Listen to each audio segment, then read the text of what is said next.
Assalamualaikum warahmatullahi wabarakatuh. Jumpa lagi dengan Bang Haji Handrason. Ya, alhamdulillah subuh ini 1 Muharram 1448 kita sudah melewati 1448 tahun hijrahnya orang-orang yang belajar kepada pencipta manusia dari kota Mekah ke kota Madinah. Di kota Madinah ini Nabi penutup Muhammad SAW menjadi pimpinan dari masyarakat yang berselisih. Jadi satu kota modern yang mengalami krisis kepemimpinan. Nah, Nabi Muhammad ini adalah orang-orang yang Iqra, yang menerima 5 ayat di Gua Hira itu adalah search engine. Kalau kayak kita sekarang Google, terakhir nih AI. Jadi itu mesin pencari. Jadi 5 ayat yang diterima Nabi penutup Muhammad SAW di Gua Hira itu adalah mesin pencari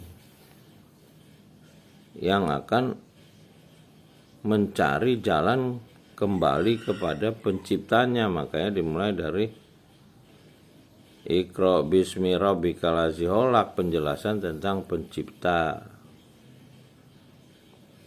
Lalu Iqra wa rabbukal akram. Dia mencari sesuatu yang dekat. Jadi sesuatu yang dekat di dirinya, akram dan mulia, yaitu adalah ruh yang ditiup. Ruh yang ditiup oleh penciptanya itu ketika di kandungan berumur 4-8 bulan, itu dia nggak pernah lihat dan tidak pernah bisa dikenali oleh panca indera, tapi berada di dalam dirinya. Itulah Iqra wa rabbukal akram. Lalu alazi alama bil qalam, yang mengajari dengan tulisan. Nah, artinya kita belajar. Jadi mengajari dengan tulisan. Jadi tulisan itu akan menjadi sarana kita gitu loh. Itulah yang dibilang belajar dengan kitab, membaca. Nah, ini yang dibilang membaca.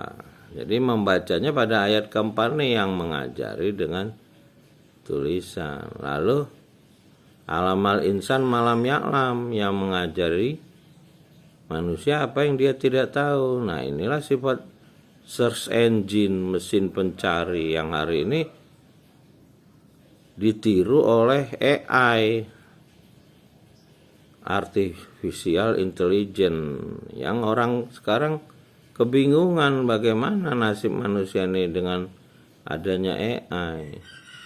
AI itu mesin pencari, dan dia bodoh kalau dia cuma mengulangi data yang dia terima. Nah, sekarang data seluruh manusia ini dikumpulkan melalui AI. Nah, mahasiswa saya bingung gimana nasibnya di zaman AI. Saya bilang AI itu ciptaan manusia. Kita ini ciptaan pencipta alam semesta. Nah, yang nggak bisa ditiru AI itu adalah narasi. Bisa menjelaskan, bisa berimajinasi. Kalau AI itu cuman keterampilan mesin yang diinput, yang sebelumnya dimulai dari Yahoo,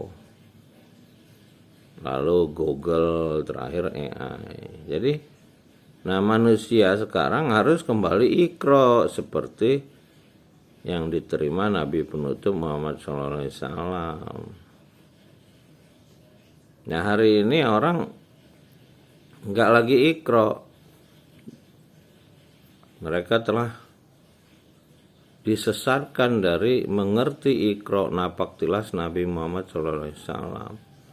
Napak tilas Nabi Muhammad SAW yang 5 tahun berada di Gua Hira itu baru dia mendapat AI search engine-nya Iqra 5 ayat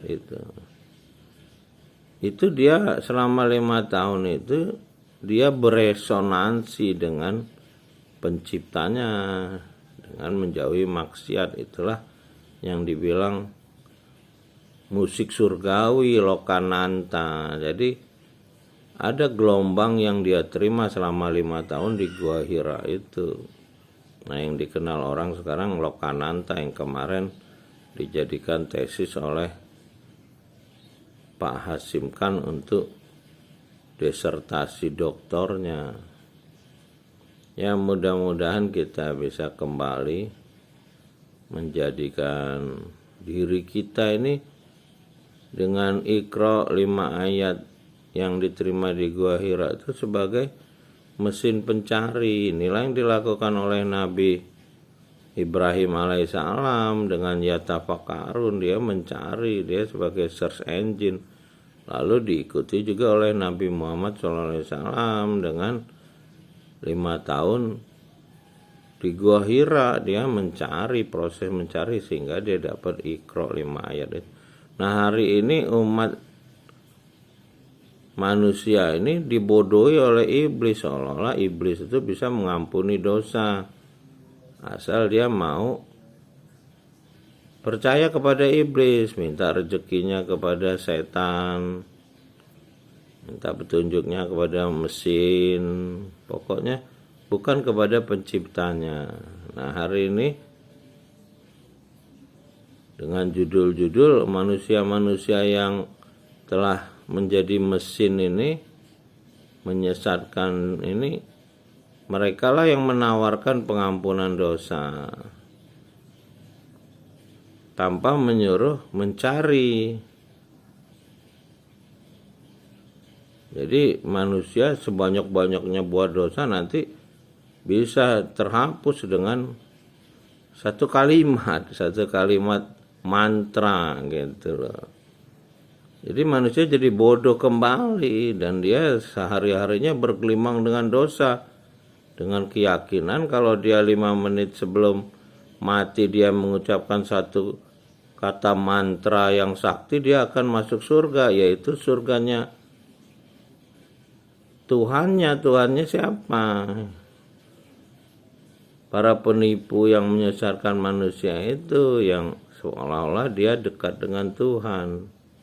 Yang dikenal oleh penjual ayat atau di dalam kitab itu disebut ahli kitab, mereka yang menggunakan ayat-ayat untuk menjual Tuhannya. Jadi dia ngomong tentang Tuhan tuh seenak dia saja. Ya nggak salah, Tuhan itu memang bisa kita buat, itulah kita Alhu itu semua dia. Siapa aja bisa jadi Tuhan, tapi kalau Rob, Iqra bismi rabbika ladzi khalaq, cuma satu pencipta itu Rob, Robbil alamin. Makanya Nabi Musa menjelaskan ketika dia mau melihat Tuhan, pencipta menyatakan Ana Robbil alamin. Oh, pencipta itu adalah Rob Bil alamin, dan beriman pada Robbil alamin ada di kitab tuh, baru kita bisa berlindung kepada Rob. A'udzubirabbinas di penutup kitab tuh. Ya, mudah-mudahan banyak orang kembali menjadikan dirinya search engine, bukan dia percaya kepada ciptaan-ciptaan manusia itu dan makhluk-makhluk ciptaan. Kita langsung bisa terkoneksi dengan pencipta kita, dengan lokananta itu. Ada gelombang yang terhubung dengan kita jam 12 malam sampai jam 4 pagi. Dan para malaikat itu berselawat mendoakan manusia-manusia yang belajar kepada penciptanya di malam itu.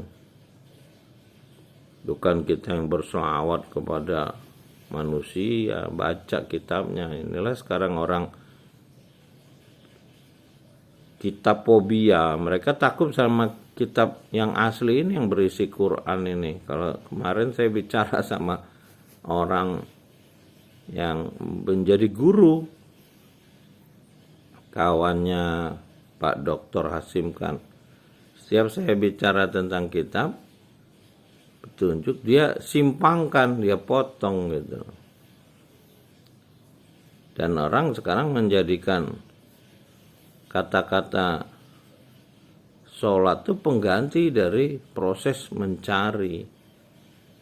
Itulah dibuat dengan fikih, tauhid, menjadi momok bagi masyarakat untuk berpikir. Itu kan ilmu-ilmu zaman dulu, di mana seorang manusia membangun kekuasaannya atas nama Tuhan, yang dibilang berdasarkan Tuhan. Itulah kita mengenal raja-raja dengan gelar seperti Tuhan, punya kekuatan Tuhan. Itulah lahir sultan bahasanya. Jadi kekuatan raja itu seperti kekuatan Tuhan, mengatasnamakan Tuhan. Nah, disinilah proses Fir'aun itu berulang terus, menjadikan raja-raja itu seolah-olah kekuatan dari Tuhan. Ya memang untuk jadi raja itu takdirnya dari pencipta alam semesta. Tapi yang benar rajanya itu kayak Nabi Muhammad Sallallahu Alaihi Wasallam, yang tidak punya apa-apa. Dia nggak butuh dunia, itu raja sebenarnya. Kalau masih pengen dunia itu raja palsu. Itulah yang dicontohkan dengan perjalanan Iskandar Zulkarnain dan Nabi Khidir. Nabi Khidir mencari, dia terus mencari ilmu, sehingga hadirlah pencipta manusia di dalam dirinya. Sementara Iskandar Zulkarnain mencari dunia, sehingga dia menjadi kan hidupnya sebagai sarana penumpukan kemewahan dunia yang akhirnya dia tinggalkan. Itulah dia ketika meninggal tidak ingin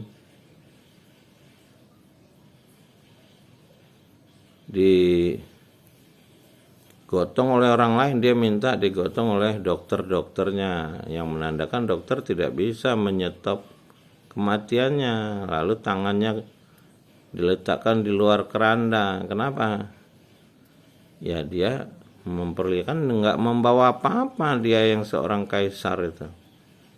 Terakhir seluruh hartanya ditabur di jalan menuju kuburan, bahwa semua hartanya dia tinggalkan. Ya mudah-mudahan kita bisa menjadikan Iqra search engine melalui kitab pencari. Kitab pencari adalah kitab yang disusun 4 khalifah, mengacu pada khalifah pertama yang menerima ilmu.